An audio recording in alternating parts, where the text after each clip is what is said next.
Uncle மாமா தானே? My dear uncle. மச்சான் மச்சான் அங்கிள். மச்சான் மச்சான் அங்கிள். மச்சான் மச்சான் மச்சான் அங்கிள். கேட்டுக்க மச்சான். எதிர்காலம் வரும், என் கடமை வரும், இந்த கூட்டத்தின் ஆட்டத்தை ஒழிப்பேன். போர் முழக்கம் உங்களை ஒரு நிமிஷம் கூட தூங்க விடாது. நடக்குதா இல்லையான்னு பாருங்க. நான் விஜய் மட்டும் சொல்லல, பாய்சன் திமுகவும் தான். நான் விஜய் மட்டும் சொல்லல, பாய்சன் திமுகவும் தான். யாரை பார்த்து சொல்றீங்க?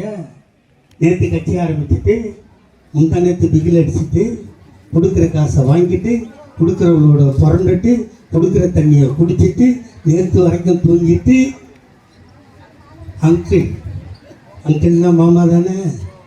வயசில் பெரியவர் மாமா இல்லை? அப்போ நான் வயசில் பெரியவர், எனக்கு என்ன வேணாம? மச்சான் மச்சான் மச்சான் கேட்டுக்க மச்சான். இந்த கட்சி நீ உங்கள் ஒப்பனுக்கு பிறந்தல்ல, உங்கள் ஒப்பங்கிட்ட போய் கேட்டு பாரு. திமுகனா என்ன, ஐயா கலைஞர்னா என்ன? எங்களை சொல்கிற? டெல்லியிலேருந்து அது அரசுக்கு வந்தவுடனே டெல்லிக்கு ஓடுறோன்னு நெய்வேலியிலேருந்து உன்னை அலேக்கா தூக்கிட்டு வந்தாங்களா? எதுக்கு தூக்கிட்டு வந்தாங்க? அந்த கேஸ் என்னாச்சு? நீ சொல்கிற கொள்கை எதிரி பாஜக, அரசியல் எதிரி திமுக. அரசியல் எதிரிகள் மாறலாம், கொள்கை எதிரி மாறுவானா? அப்ப யாரை திட்டம் நீ?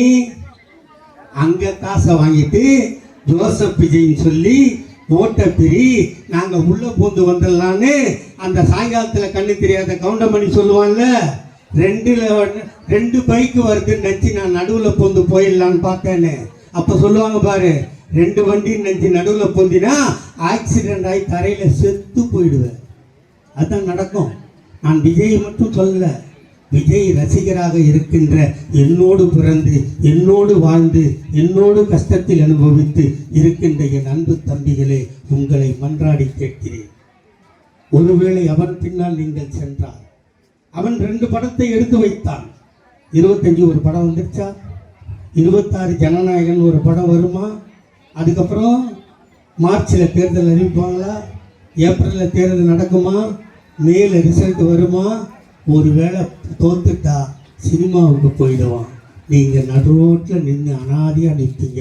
அந்த நிலையை மறக்க நீங்களும் தமிழர்கள் தான், நீங்களும் எண்ணில் ஒருவன் தான் என்பதை மட்டும் நினைத்து இந்த மக்களையும் மக்களையோடு சேர்ந்திருக்கின்ற வாடுகின்ற இனத்தையும் ஜனத்தையும் காக்க ஒரு கட்சி இந்தியாவில் ஒன்றென்றால் அது திமுகவை தவிர வேறு எந்த கட்சியும் இல்லை என்று நினைத்து 14 வயதில் கலைஞர் வந்தால் 12 வயதில் வந்த முதல்வர் தான் இன்று ஆண்டு கொண்டு இருக்கிறார். அவருக்கு வயது 73.